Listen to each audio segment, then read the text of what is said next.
Praise lord. నీకెవరు లేరని, ఏం చేయలేవని అన్నారా నిన్ను నిరాశపరిచారా?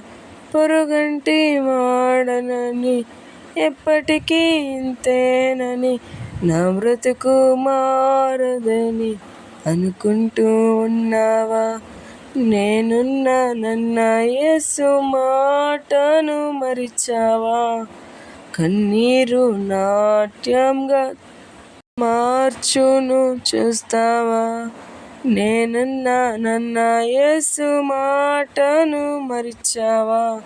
కన్నీరు నాట్యంగా మార్చును చూస్తావా? కన్నీలేరమ్మా, కరుణించు యేసు నిన్ను విడువబోదమ్మా. ఆమేన్.